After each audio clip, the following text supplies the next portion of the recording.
Hey guys, this is Dan with Gears and Gadgets. Thanks for tuning in. So today, I'm going to dive back into this Cybertruck. I put a video out the night that they announced this a couple days ago. I've had a few days to kind of think about this, and I'm going to be totally honest with you. I still don't totally love the design, but I'm going to approach this from more of the means, I guess, of how it is as a truck and not how I like or don't like the design, because even in a couple days, I have to say that the design has grown on me a little bit. I still don't totally love it.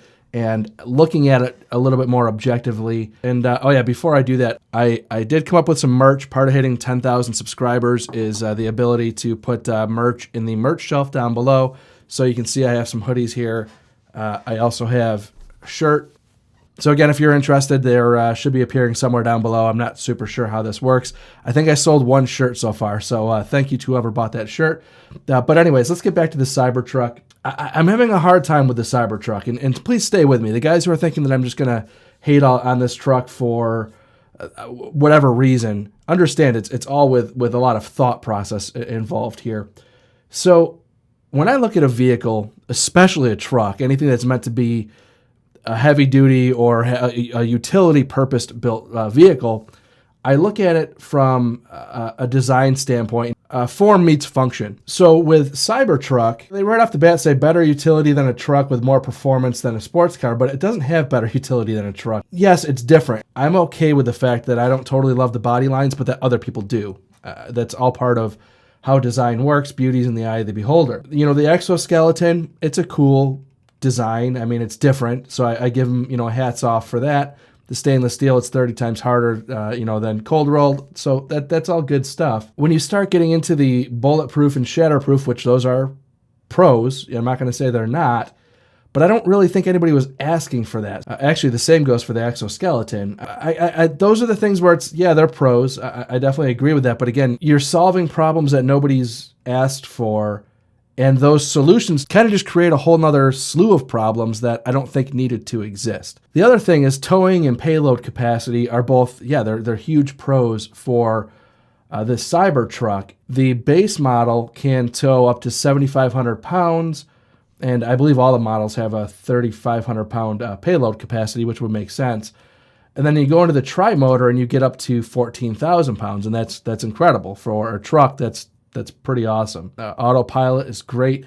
The staples of Tesla that make Teslas great are here. This is where I go into the cons. This truck is kind of designed for nobody. Most people who are looking for a pickup truck that can tow 14,000 pounds are going to be doing that long distance. And even this one photo that Tesla puts on their website of this enormous, double-axled trailer, enclosed trailer, that's not something that somebody's towing around town.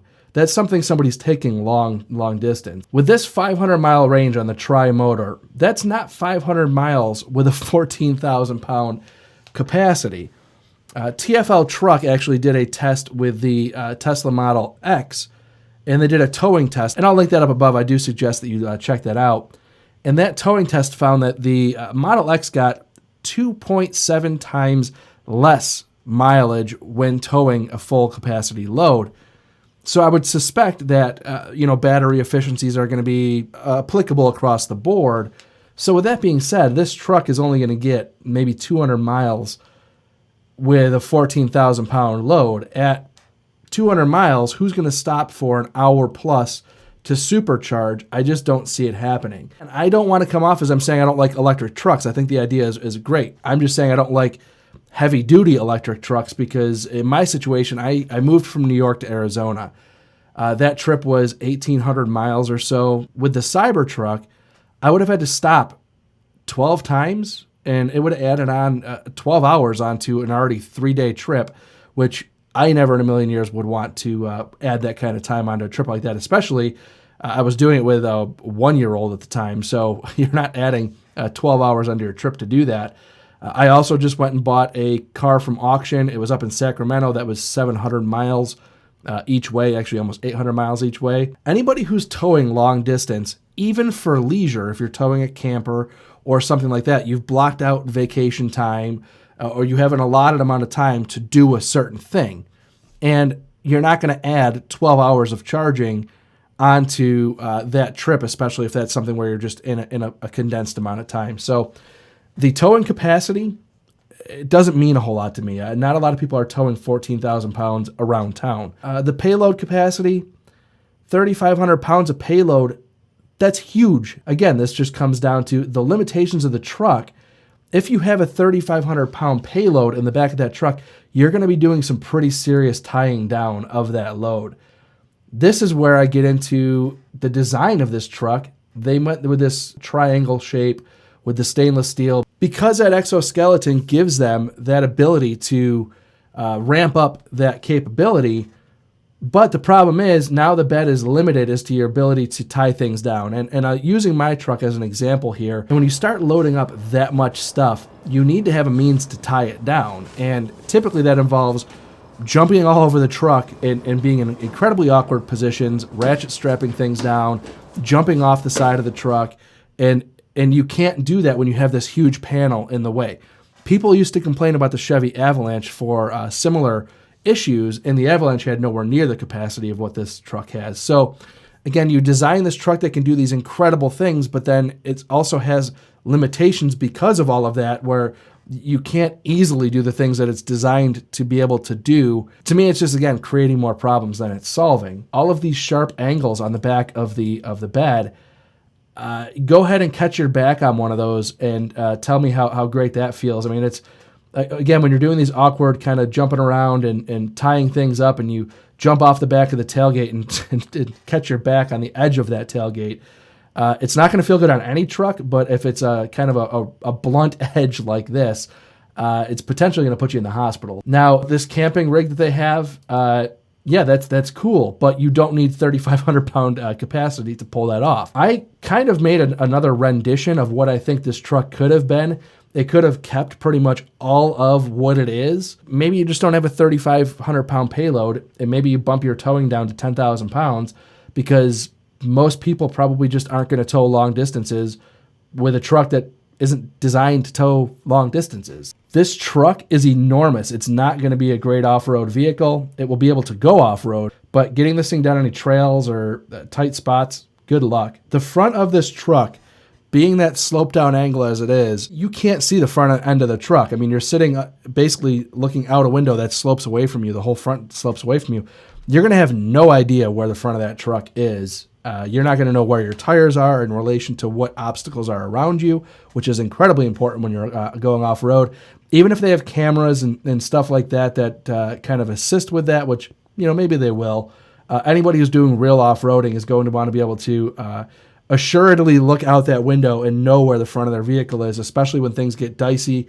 It's incredibly valuable. So the design of the truck itself being so long, being so wide, and being incredibly heavy and having no visibility as far as where the truck is, it's not going to be a great vehicle to go off-road in any tight spots. I think that, in my opinion, that Tesla shied away from doing something a little more lifestyle.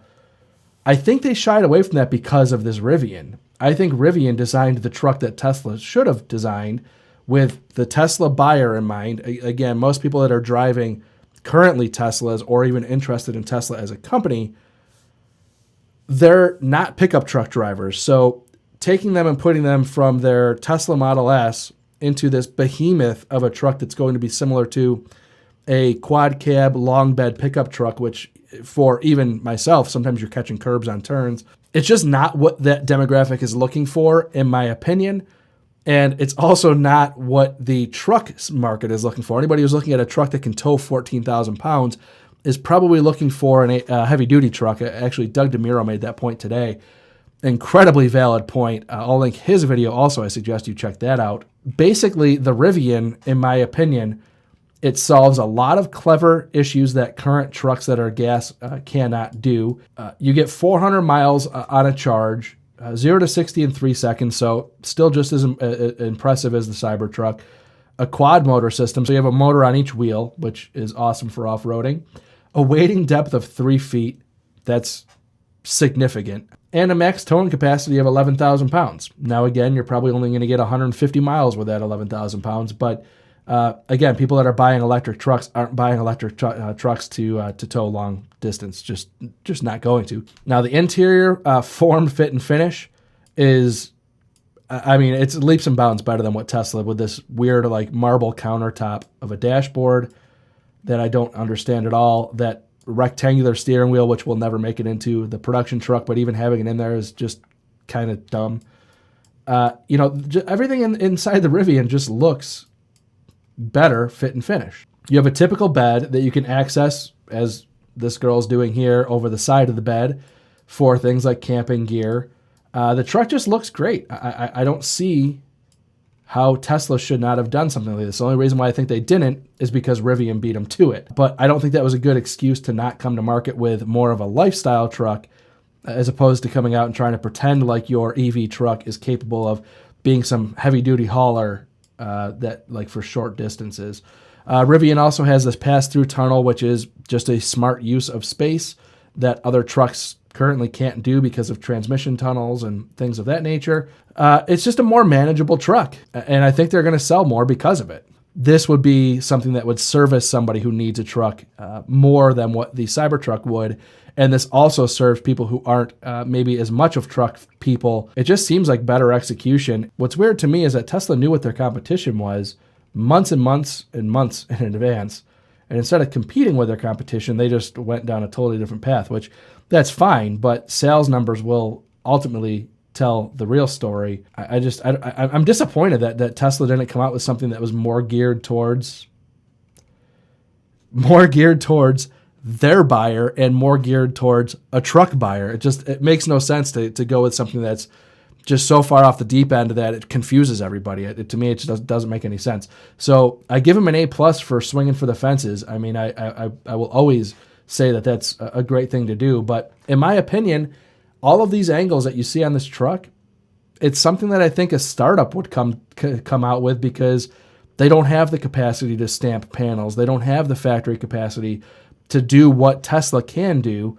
So this to me it's more of an EV startup type of thing. I don't get it. That's my opinion. That's why I think that this Cybertruck will fail. I think it will have a bit of a cult following. I think a whole lot of those $100 deposits that people put down on this truck are $100 refundable deposits. I considered putting one down just to be able to put a joke video out saying that I ordered my Cybertruck. So if I thought about doing it as a joke, I'm sure a million other people have ordered their Cybertruck just to put some sort of social media post, Instagram post of a screenshot of their order, and they can get their $100 back tomorrow. I fully anticipate a lot of those orders to cancel. So it doesn't solve any problems that the current trucks have. It just creates more of them, and that's where the Cybertruck loses me. Hats off to Tesla for swinging for the fences, but I think this is going to be just a swing and a miss. So anyways, with that being said, guys, thank you very much for tuning in, and I will see you guys next time.